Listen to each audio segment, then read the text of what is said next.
हिमाचल प्रदेश के उप मुख्यमंत्री मुकेश अग्निहोत्री दिल्ली दौरे पर हैं। इस दौरान उप मुख्यमंत्री मुकेश अग्निहोत्री ने हिमाचल प्रदेश कांग्रेस के नए प्रभारी रजनी पाटिल से मुलाकात की। इसमें दोनों नेताओं के बीच प्रदेश से जुड़े कई मुद्दों को लेकर चर्चा की गई। और नाहन जिला मुख्यालय में प्रदेश ब्राह्मण समाज के राज्य स्तरीय सम्मेलन का आयोजन किया गया। इस सम्मेलन में ब्राह्मण समाज से जुड़ी समस्याओं और मांगों समेत शस्त्र शक्ति को लोगों तक पहुंचाने और जन जन जागरूक करने को लेकर विशेष रणनीति तैयार की गई। इस सम्मेलन में ब्राह्मण समाज से जुड़े पदाधिकारियों ने हिस्सा लिया।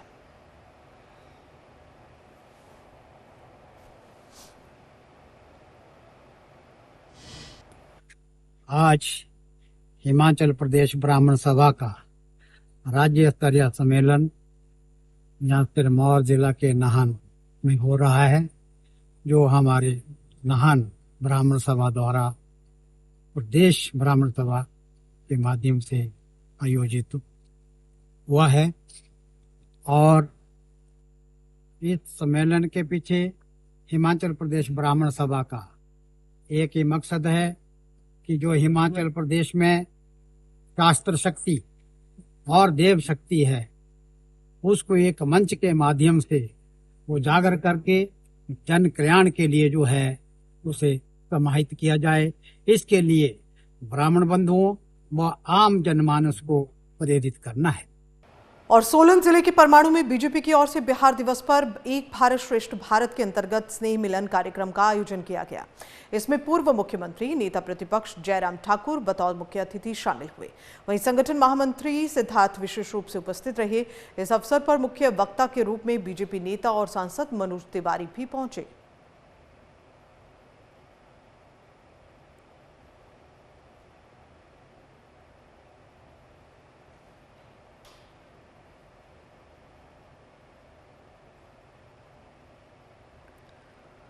हिमाचल प्रदेश के शिमला में बीजेपी कार्यकर्ता 27 मार्च को प्रदेश सरकार के खिलाफ विरोध प्रदर्शन करने जा रही है, जिसमें नाहन से करीब 1800 बीजेपी कार्यकर्ता शामिल होंगे। बीजेपी जिला अध्यक्ष धीरज गुप्ता ने यह बताया कि प्रदेश कांग्रेस सरकार के खिलाफ 27 मार्च को विरोध प्रदर्शन करेगी और विधानसभा के बाहर बीजेपी प्रदेश कांग्रेस सरकार की नीतियों, जन विरोधी नीतियों का विरोध करेगी। उन्होंने कहा कि जिले के सभी 12 मंडलों से लगभग 150 बीजेपी कार्यकर्ताओं समेत महिला मंडलों से 50-50 महिला कार्यकर्ता शिमला के लिए रवाना होंगे।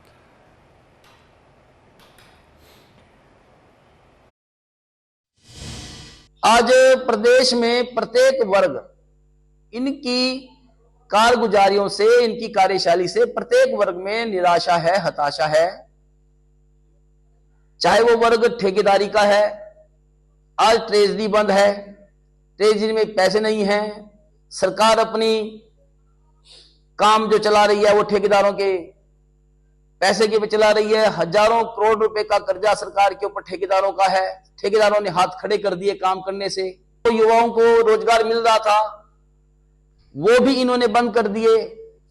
अभी रिसेंटली इन्होंने हेल्थ इंस्टीट्यूट में भी जो आउटसोर्स के जरिए कर्मचारी लगे थे 132 कर्मचारी, उनको भी इन्होंने नौकरी से बाहर कर दिया। तो इन सब को देखते हुए भारतीय जनता पार्टी ने एक निर्णय लिया, 27 मार्च को शिमला चलने का आह्वान किया, एक युद्ध कांग्रेस के नाम। और नाहन के प्रताप भवन में आंगनबाड़ी वर्कर्स और हेल्पर यूनियन ने जिला स्तरीय सम्मेलन का आयोजन किया। इस दौरान आंगनबाड़ी वर्कर्स से जुड़ी समस्याओं के मुद्दे को लेकर चर्चा की गई और आने वाले दिनों में किए जाने वाले आंदोलन को लेकर रणनीति तैयार की गई। आंगनबाड़ी वर्कर्स एवं हेल्पर्स यूनियन की महासचिव वीना शर्मा ने यह बताया कि लगातार प्रदेश सरकार आंगनबाड़ी वर्कर्स और हेल्पर्स को मिलने वाली सुविधाएं नहीं दे रही हैं। ऐसे में उच्च न्यायालय के निर्देशों के बाद भी ग्रेच्युइटी की कोई भी घोषणा नहीं की गई है। आंगनबाड़ी वर्कर्स हेल्पर यूनियन अपनी मांगों को लेकर परेशान है।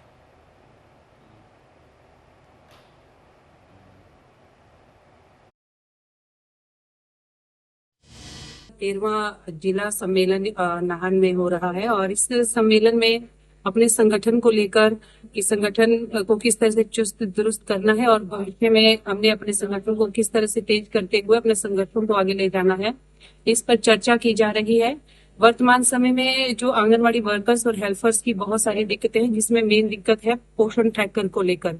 सरकार पोषण ट्रैकर पर काम करने के लिए फोर्स तो कर रही है, काम भी करवा रही है। फेस कैप्चर करना है, ओटीपी के माध्यम से बेनिफिशियरी को वेरीफाई करना है, लेकिन जो सुविधाएं, जो मोबाइल फोन हमें दिए गए हैं वो लगभग बंद पड़े हैं। हमारी डिमांड सरकार से यही रहती है कि मोबाइल फोन जल्दी से जल्दी दिए जाएं ताकि हम अपना काम जो है आगे आने वाले समय में कर सकते हैं। साथ ही आंगनबाड़ी को नियमित कर्मचारी किया जाए, पेंशन ग्रेजुटी दी जाए, क्योंकि अभी माननीय सुप्रीम कोर्ट ने एक ऑर्डर जारी करा है जिसमें आंगनवाड़ी वर्कर्स और हेल्पर को ग्रेजुटी के दायरे में लाया है, लेकिन सरकार ग्रेजुटी के मामले पे चुप है। ग्रेजुटी देने के बारे में वो मुंह नहीं खोल रही है।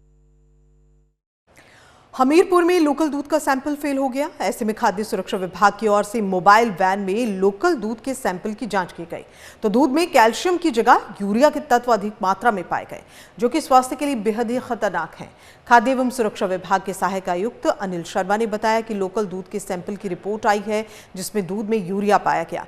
उन्होंने कहा कि मिलावट की बजाय गाय के चारे में मौजूद यूरिया से दूध में यूरिया होने की संभावना है। उन्होंने ये भी कहा कि लोगों को गाय के चारे खिलाने के बारे में कुछ बातें ध्यान रखनी चाहिए।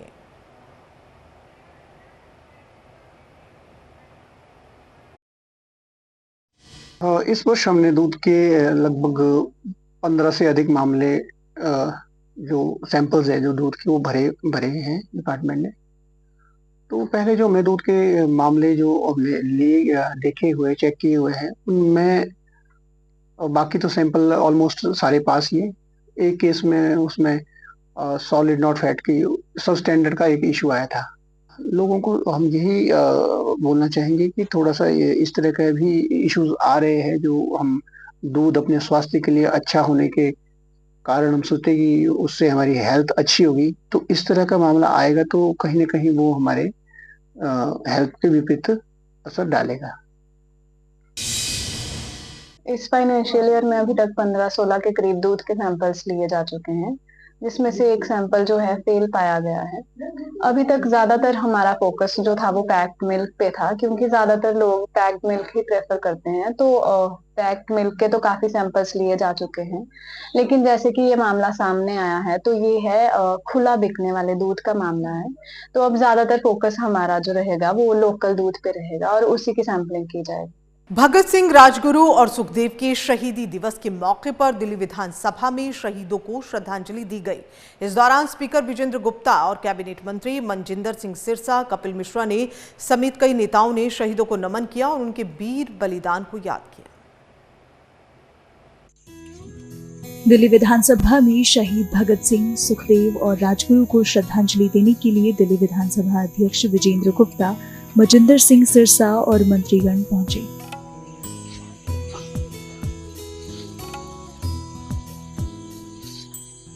यहाँ शहीद भगत सिंह और राजगुरु को सभी नेताओं ने श्रद्धांजलि दी। इस दौरान देश के प्रति इनके बलिदानों को याद किया गया। इस बीच दिल्ली सरकार में मंत्री मनजिंदर सिंह सिरसा ने कहा कि इन महान शहीदों की वजह से हमारा अस्तित्व है। आज इस देश की मिट्टी का कण कण इन महान शहीदों के कर्ज में डूबा हुआ है। मैं दिल्ली विधानसभा की ओर से दिल्ली के प्रत्येक नागरिक को आज के इस अवसर पर, श्रद्धांजलि के इस अवसर पर ये कहना चाहूँगा कि हमें अपने शहीदों से प्रेरणा लेनी है और उसको अपने जीवन में अपनाना है। आज देश आज़ाद है, लेकिन अगर हम सच्चे मन से जिस भी काम में जुटे हैं, ये मानकर कि देश पहले है और मैं बाद में, तो निश्चित रूप से यही शहीदों को सच्ची श्रद्धांजलि होगी। महान शहीद भगत सिंह जी हों, सुखदेव जी हों, राजगुरु जी हों, इन महान शहीदों के कारण ही हमारा अस्तित्व है।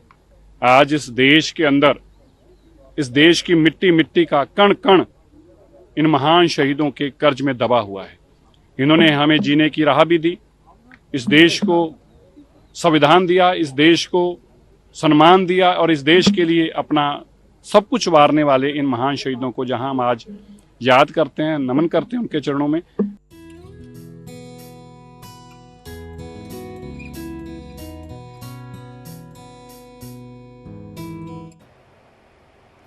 और दिल्ली में फिट इंडिया का आयोजन किया गया। आपको बता दें कि इसमें पेरिस पैरालंपिक स्वर्ण पदक विजेता नीतीश कुमार और पेरिस पैरालंपियन मनीष मनीषा रामदास शामिल हुए। इस कार्यक्रम के दौरान लोग योगा करते हुए नजर आए। इसका मुख्य उद्देश्य स्वास्थ्य और सक्रिय जीवन शैली को अपनाना है। रिपोर्ट देखिए। दिल्ली में फिट इंडिया का आयोजन किया गया। फिट इंडिया में पेरिस पैरालंपिक स्वर्ण पदक विजेता नीतीश कुमार और पेरिस पैरालंपियन मनीषा रामदास शामिल हुई। कार्यक्रम के दौरान लोग योगा करते हुए नजर आए। दरअसल इस आयोजन का मुख्य उद्देश्य नागरिकों को एक स्वस्थ और सक्रिय जीवन शैली अपनाने के लिए प्रेरित करना है। साथ ही यह कार्यक्रम नागरिकों को अधिक तंदुरुस्त बनने और एक स्वस्थ मोटापे से मुक्त राष्ट्र के निर्माण में योगदान देने के लिए प्रेरित करता है। बहुत अच्छा एटमॉस्फेयर है और बहुत अच्छा इनिशिएटिव है फिट इंडिया द्वारा कि संडेज को साइकिल किया जाए, सबको फिट रखने के लिए, फिटनेस मोटिव ये वो करने के लिए कि सब रहें, डे टू डे लाइफ में फिट रहें और हेल्दी लाइफस्टाइल रखें। तो ये काफी अच्छा इनिशिएटिव है और मैं काफी खुश हूँ आके कि मैंने देखा बहुत अच्छे क्वांटिटी में लोग आए हैं यहाँ पे और वो साइकिलिंग कर रहे हैं। छोटे बच्चे, बड़े, बूढ़े, काफी लोग आए हुए हैं। तो ये बहुत अच्छा इनिशिएटिव है और खुश हूँ देख के कि लोग इसको फॉलो कर रहे हैं और बढ़ रहे हैं फिटनेस की ओर। और भारतीय सेना ने अखनूर के डागीर गांव में प्राथमिक स्वास्थ्य केंद्र में एक चिकित्सा शिविर का आयोजन किया, जिसका मकसद दूरदराज के इलाकों की महिलाओं को जरूरी चिकित्सा देखभाल प्रदान करना, जागरूकता बढ़ाना और उनके कल्याण को बढ़ावा देना है। रिपोर्ट देखिए।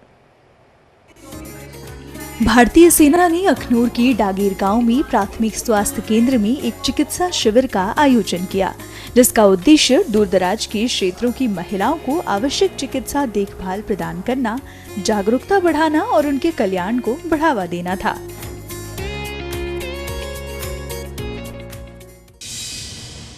इंडियन आर्मी ने यहाँ ये जो कैंप लगाया है, इसकी हमें बड़ी खुशी हुई। तो सारे इन्होंने देखो, एक तो ये बॉर्डर की रक्षा कर रहे हैं और साथ साथ जो इनके पास बचा हुआ टाइम होता है वो हमारे गांव देहातों, पहाड़ों में जो दूर दराज के इलाके में लोग रहते हैं उनकी सेवा करते हैं ये। और हम चाहते हैं कि ये ऐसे कैंप बार बार लगाएं।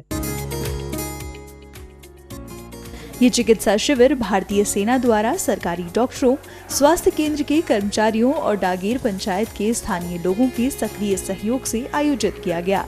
शिविर में निःशुल्क चिकित्सा परामर्श, स्वास्थ्य जांच और महिलाओं से जुड़े स्वास्थ्य मुद्दों पर एक व्याख्यान आयोजित किया गया, जिसमें उनके समक्ष आने वाली समस्याओं और उनके समाधान के उपायों पर चर्चा की गई।